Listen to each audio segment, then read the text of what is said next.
Thank you. I should have printed out my notes, so I'm going to have to look at my slides. So I thought this was interesting, y'all. WDIA is where Rufus Thomas and B.B. King got their start in radio. WHBQ 56 AM, first one to play an Elvis song. WLOK, first black-owned radio station in the United States. Rick Dees, Disco Duck, rose to national fame and started in Memphis.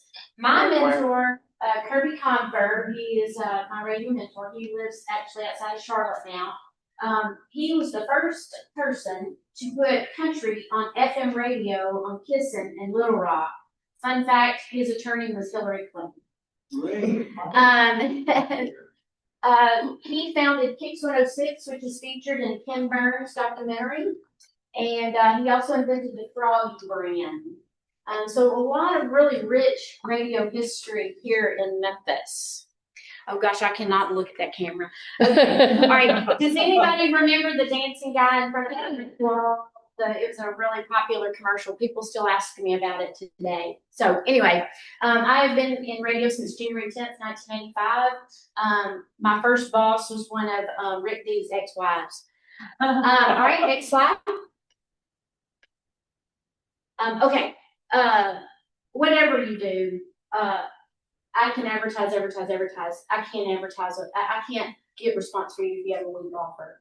If you say, oh, we'll give 10% off, most people can't even calculate 10% off. So it has to be an urgent offer. And especially if you have a long buying cycle, if it's something that people only need every 20 years, 30 years, you've got to find a way to engage people. Offer a free guide, offer some tips, sign up for email, because you've got to engage those people, especially for the long buying cycles.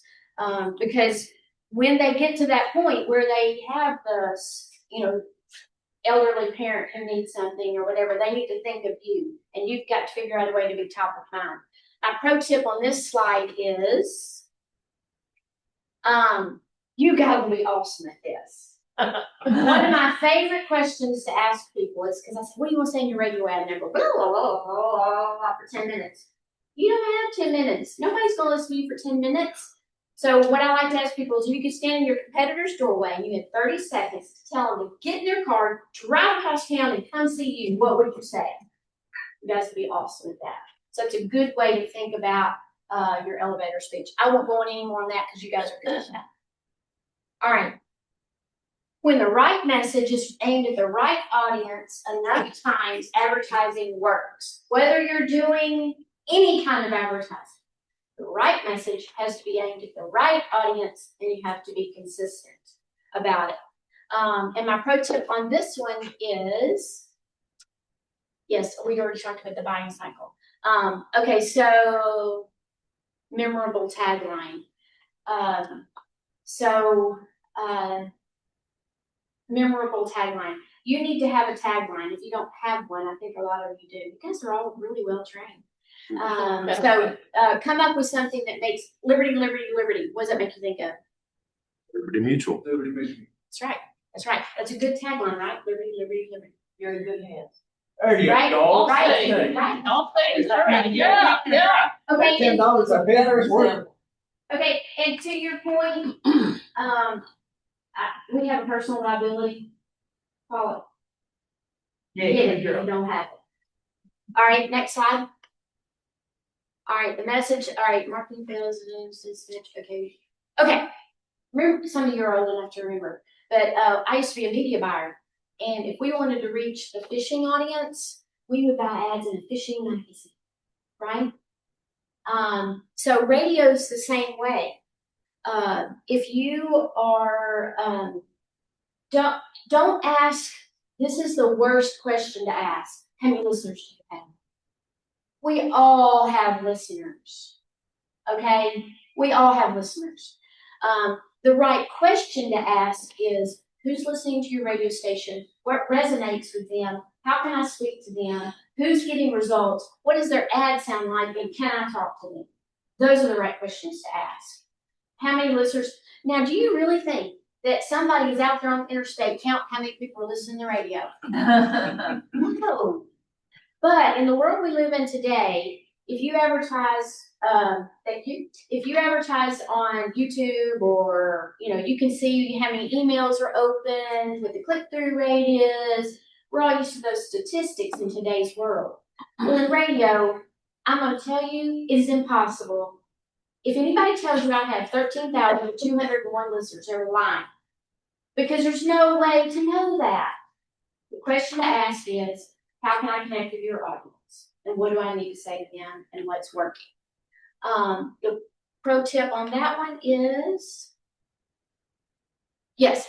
Okay, so if you're talking to a country music audience, you need to talk patriotism and trucks and what's down home and, whatever.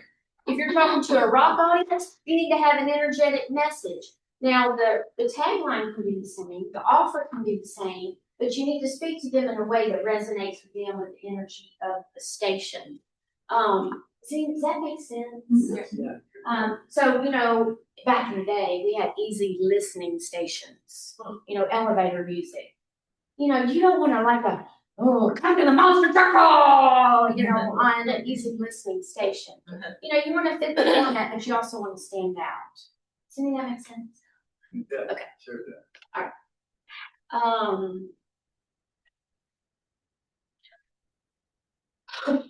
Okay. Old saying, radio people do it with frequency. Frequency and consistency is what wins the race. If somebody says to me, okay, I'll try it for a month, I'll take the money. If they won't do it for at least 3 months, depending on what business they're in, I won't let them, I won't take the money because I know it's not going to work. You can't expect for my audience to get familiar with you in 1 month, because they've got haircuts to get, they've got to get kids to practice, they've got to buy their personal liability policy, I got to take care of my senior parent, I got to do all these things. Because when you're listening to your ad on radio, you're like, oh yeah. Nobody else is listening like that. So you got to keep saying it over and over and over and over and over. And I knew I should brought some water. About the time you get sick of your ad is the time it's working. I'm dying. Okay. Help us on the way. Thank you. I knew I should have brought some water. Okay. Oh, this is a good tip. Okay. If you cannot afford, I should be quiet. She's from the south. Oh, She's heard that. right to work. Okay. If you cannot afford to really do a good job with a radio station or any advertising, if you have $1,000 a month to spend, don't do 100 over here and 100 over here and 100 over here and 100 over here. Dominate whatever medium you're on or whatever station you're on. If you can't dominate, if there's a radio station you really think is going to work for you, buy one day part. Buy just a mini show. Buy just afternoon drive time. I call it like buying a mini radio station. You're not going to reach as many people, but the people you're going to reach, you're going to make an impact with. So dominate a day part. If you can't just, don't spread your money out so thin that you're reaching a lot of people just a time or two. That's not going to work. Does that make sense? All right. Next week. When's Little Moon Sandwich, same voice, same voice, same feels good.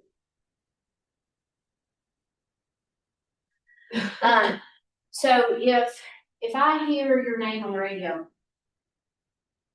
and I've heard your name for 2-3 years, and then all of a sudden my mother falls and needs to go into, have some care at home, who am I going to think of?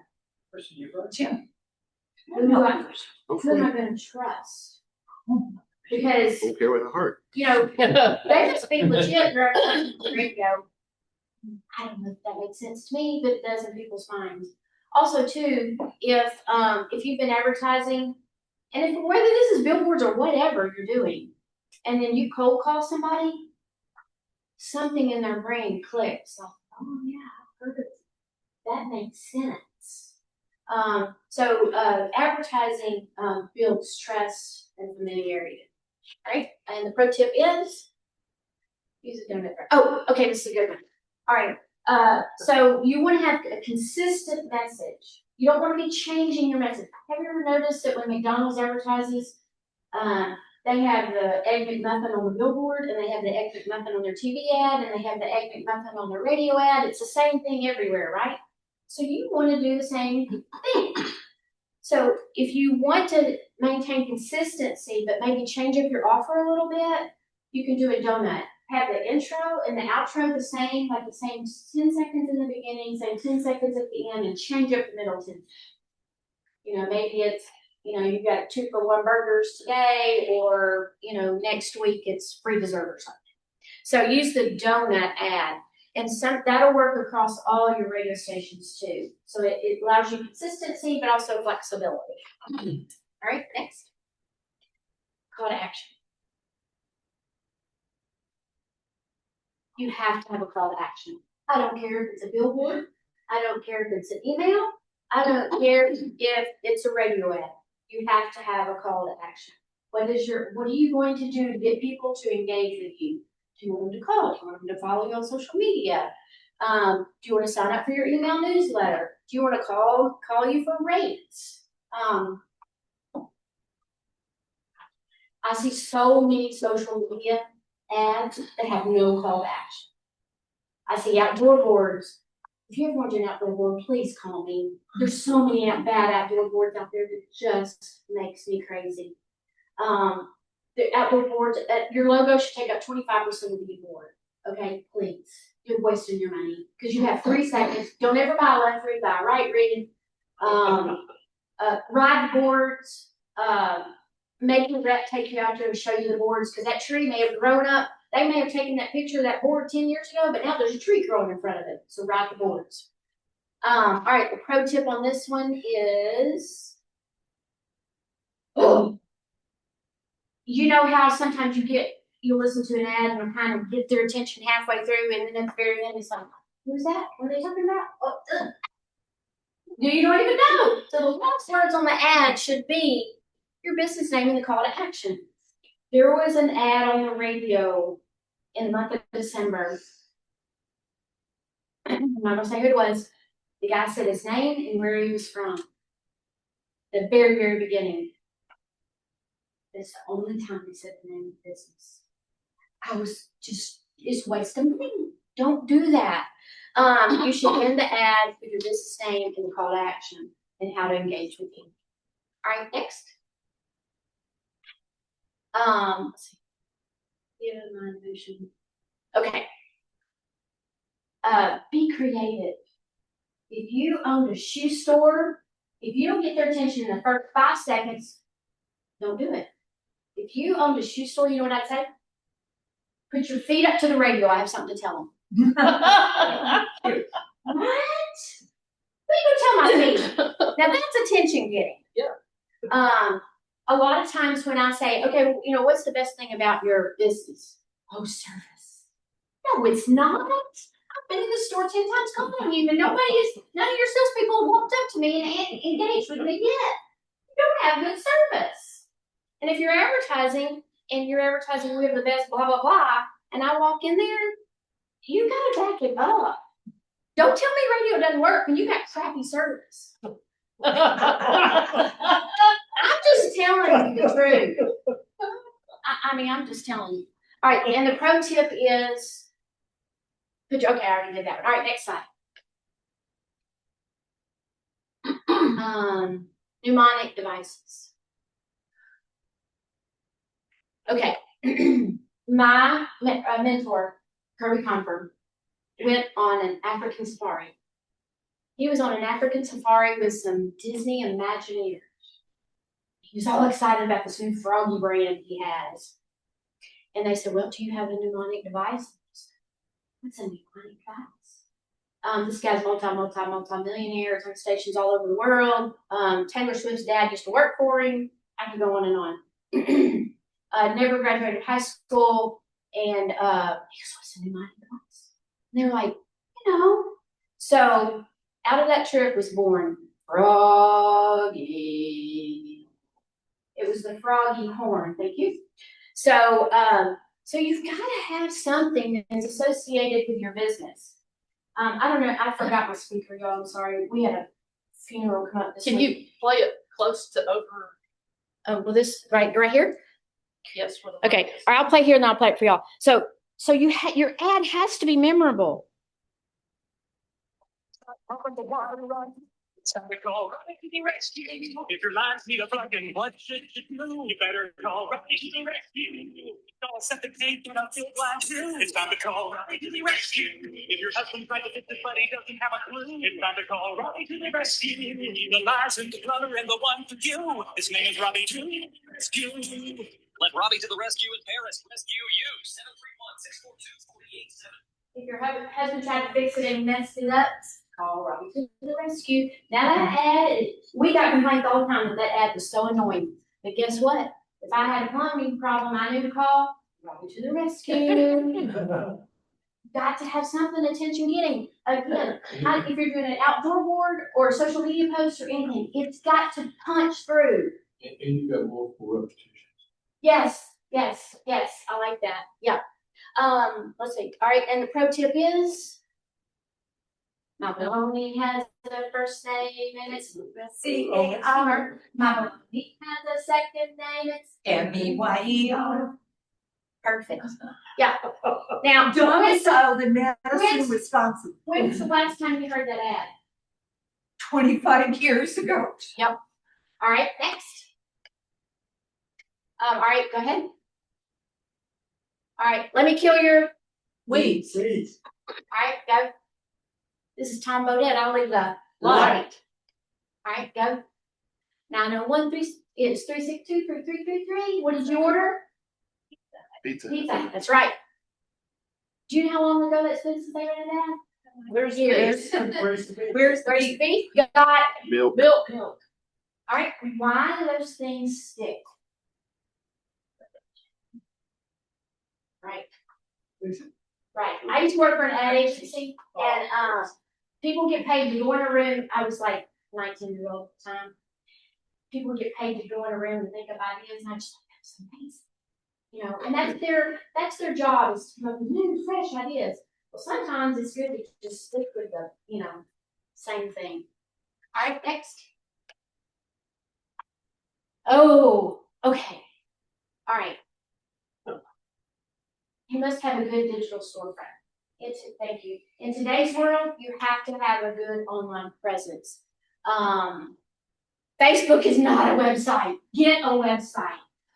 I can sell you one for $2,500. It's SEO optimized. Okay, you've got Facebook is not a website. Okay, so not as many people listen to radio as they used to. True, but guess what? You can buy streaming audio. My old boss used to listen to a radio station in Philadelphia. He would stream a Philadelphia radio station. He would hear local ads while he was listening to a Philadelphia radio station in West Tennessee. You can do that too, and I can help you. Let's see. Train your staff. No advertising can overcome bad service or bad product. What is your unique selling proposition? You guys know that. You're good at that. All right, next. Commit to consistency. Make sure you have scheduled. If you buy radio, call me and I'll help you negotiate your deal. Oh, what do you have coming up? What special promotions do you have that I can be a part of and get some extra mentions? Check your invoice, make sure your ads are ready when they're supposed to. All right, next. And I am Bahia. How's that? Good job. Thank you. Okay, so you guys have a call to action. Number one, fill out